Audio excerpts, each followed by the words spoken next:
Hi, my name is Abriana Baza, and I'm going to be doing my important speech over child grooming. The quote that I chose to start off with is "Silence makes you sick," which basically, when talking about this topic, a lot of people do stay silent in the matter because it is such a heavy topic to talk about, and right now in the world, it is a very hushed subject. No one really wants to do anything about it. A lot of criminals aren't being brought to justice on it. Today I'm going to talk about what the legal term is, how it happens, and signs you can spot in children that it is happening to, how the media plays a role, and how we can prevent it. So the legal definition of child grooming it refers to actions deliberately undertaken with the aim of befriending and establishing an emotional connection with the child in order to lower the child's inhibitions in preparation for abuse or exploitation. So basically, the groomers establish a relationship with the child in order to get contact information because they send gifts. So that's how they get their trust. They're giving them things. But in that, they expect payment back, and that's the sexual exploitation of a child that happens. It can be pictures, and a lot of it leads to webcam sex. So why is this important? In what ways does media portrayal of child grooming affect the way we perceive sexual predators online? The whole purpose of this is to show the media's influence on how people perceive child predators online, because in today's society, with everything turning into technology based, it's really hard for children to stay away from it, and the media is manipulating it into something that it's a lower class than it actually is. How it happens. The groomers prey on children by pretending to be someone they aren't. So they pretend to be their own age, another child. They offer advice or sympathy, and usually that's children that are having hard times at home, and they try to sympathize with them, get them on their side. Buying gifts, like I said, they really do try to bribe the children into doing what they want. Giving the child attention that they don't get at home, basically, and using their professional position or reputation. A lot of these people pretend to be high up, so the child is intimidated to go to people in the end when it does get to a point where they're not comfortable. Signs that a child is being groomed is that they become secretive, they start to hide things, especially their online activity, chat rooms and things like that. They have older boyfriends or girlfriends, because usually the people that do this are very much older, and you see that a lot in middle school children because they want someone that's older. They think it's cool. Go to unusual places to meet friends, because obviously the sexual predator doesn't want to be seen in public with the child. And then have new things such as clothes and mobile phones, things that they shouldn't have outside of the norm because they can't afford them themselves. So, communicating the issue of sexual predators. There's this organization, Touré de Home.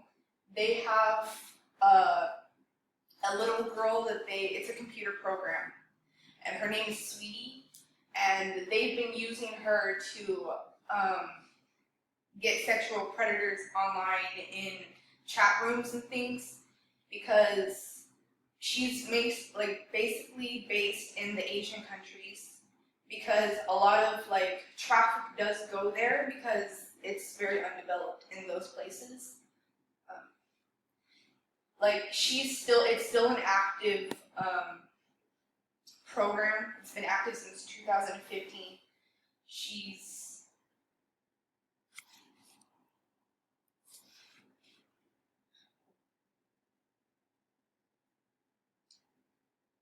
She's been active since 2015, and they've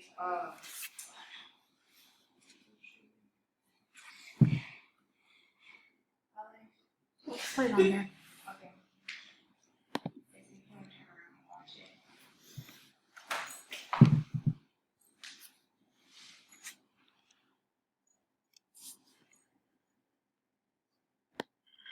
I live in the Philippines. Every day, I have to sit in front of the webcam and talk to men, just like tens of thousands of other kids. The men ask me to take off my clothes. They undress. They play with themselves. They want me to play with myself. As soon as I go online, they come to me. 10, 100, every hour.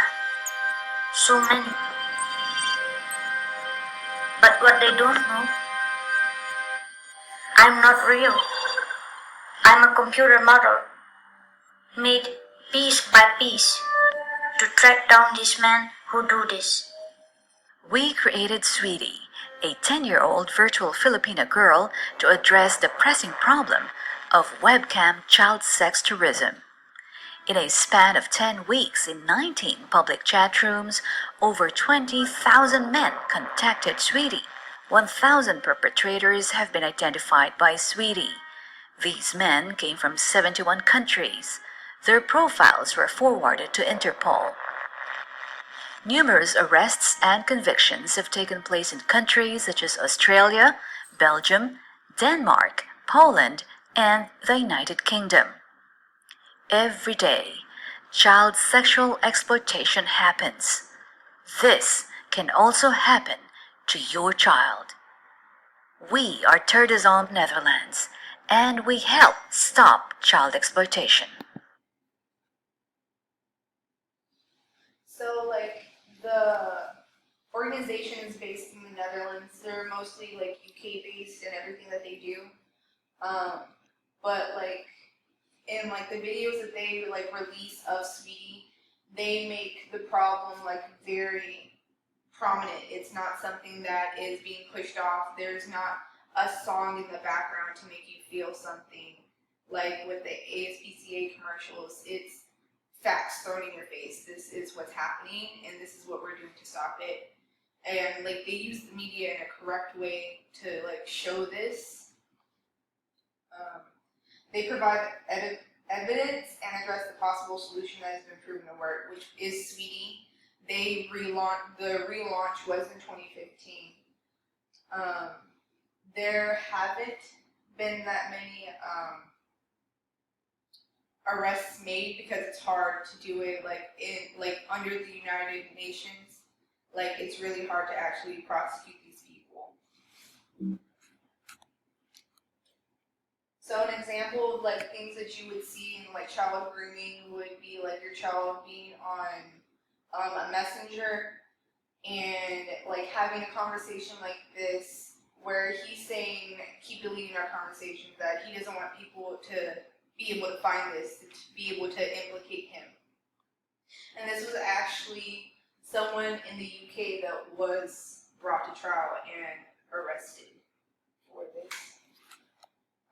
Communicating the issue of sexual predators.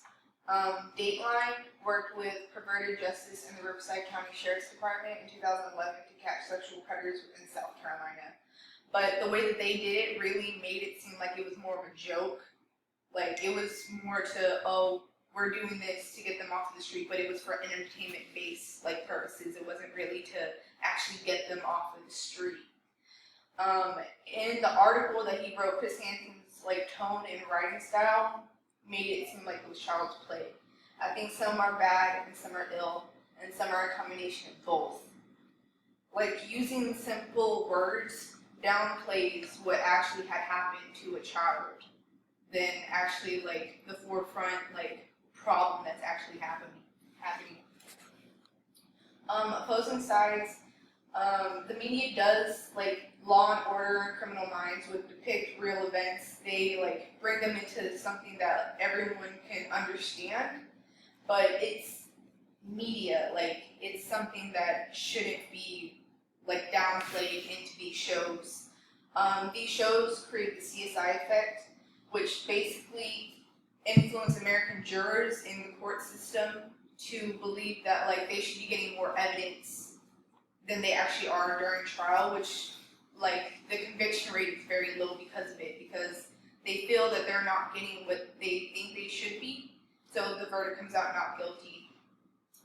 And according to Thomas Morello, approximately 40% of forensic techniques used on CSI do not exist in real life. The history is then the early 2000s, 2016, technology has dramatically grown.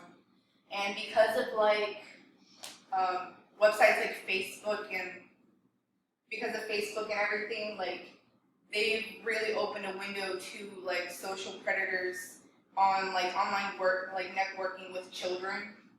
In the USA, parents have a harder time now like dealing with their children, like being in online, because we have grown up in a society where everything is electronically based now.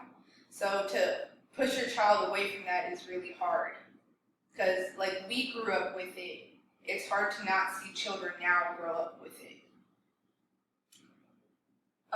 In Europe, companies, again, like Tourette at Home, have really started to like work with like the government there. And in the early 2000s, this problem was not as glorified as it is today, which really affects the younger generations now, because like what's happening then, we're treating it as it is now. Like no one's actually like stepping up to the plate to do it. In Asia, this is an entirely like problematic situation. People from all over the world go there and leave, like sexual predators leave, because no one actually has any record of them leaving or going. And a lot of the children that are here, like that are being like groomed, are in the Philippines because they do it to make money for their families. Opposing sides, catfish. Really, it's like, it depicts talking to people online is really cool and everything, but it's not. Like, it shouldn't be made into a game, and like they shouldn't be encouraging people to meet people that they haven't met in real life. It's basically like the entire problem with it. And it's like the media is pushing that on younger children because this is all that's being like placed on television today. So in conclusion, media portrays child grooming in a negative light, but it's become more of an entertainment source than actual discussed problem. A lot of people actually don't understand what online predators are, and it's really sad. And students like now don't understand like the risks that they have when they like give people the information, like what school they go to, what their address is.